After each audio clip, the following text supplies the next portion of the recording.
El día de hoy, en nuestro canal de Conociendo a Roma, hablaremos sobre el derecho romano.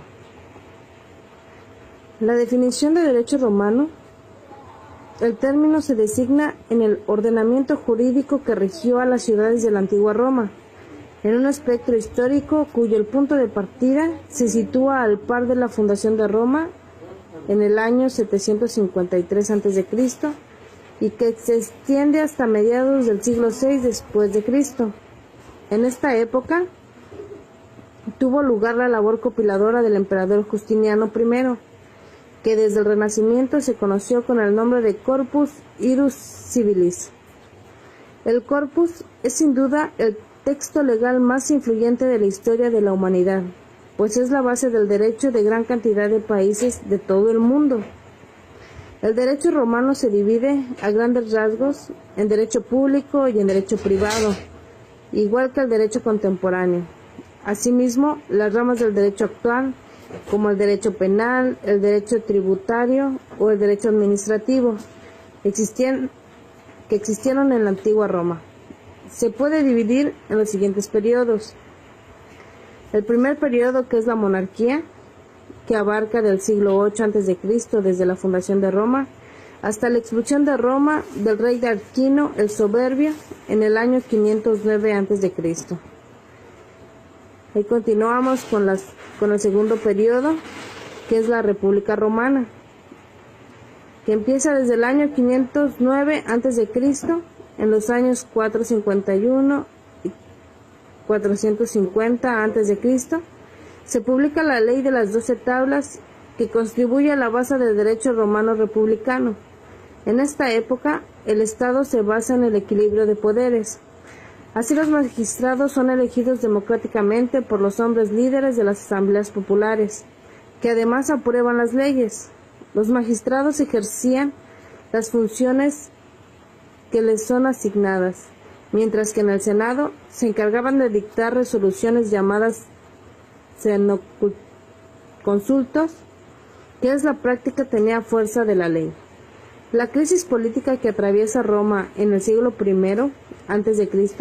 y finalmente termina con la degeneración total del sistema republicano, que culmina con el otorgamiento en la práctica por el Senado del poder absoluto del Estado romano a Octavio Augusto en el año 27 a.C. El tercer periodo es el Principado, desde el año 27 a.C. hasta mediados del siglo II. En esta época, el Estado era autoritario, sometido a autócratas del emperador o a príncipes. De ahí su nombre. Algunos emperadores célebres como Augusto, Calígula, Nerón, o los hispanos Trajano y Adriano. Bajo estos últimos, Roma alcanzó su máxima dimensión territorial, que llegó a los 5 millones de kilómetros cuadrados, configurándose como una de las grandes potencias mundiales de la época. De ahí, el siguiente periodo es el dominado o imperio absoluto, que abarca desde el siglo II hasta el año 476. En este año, en el que desaparece el Imperio Romano de Occidente, en esta época, el emperador tiene el poder absoluto. El emperador es quien dicta las llamadas constituciones imperiales. En el año 380, se produce la conversión del imperio de la antigua religión romana al cristianismo, y mediante el edicto de Tesalónica, bajo el gobierno de Teodosio I el Grande. Este emperador divide el imperio occidental y oriental y lo cede a sus hijos Honorio y Arcadio. Respectivamente, las invasiones germánicas llevan al declive y desaparición del imperio occidental, que separa la antigua Tardia de la Alta Edad Media. Finalmente, el gobierno de Justiniano I en el Imperio de Oriente, época en que se realiza la compilación justiniana, cuya publicación data de 549 después de Cristo. La obra está compuesta por el Código, el Digesto o Pandectas, las instituciones y las novelas.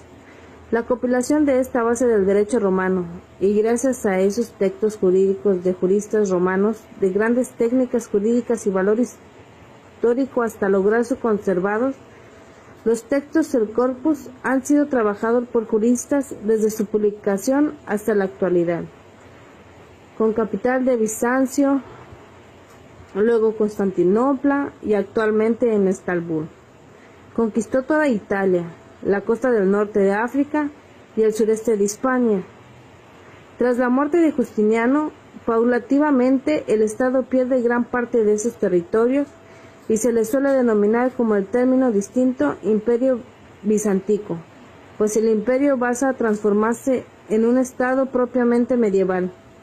En la actualidad, el derecho romano es objeto de estudios de una disciplina jurídica internacional, la romanística, cuyas sedes son las facultades del derecho de todo el mundo.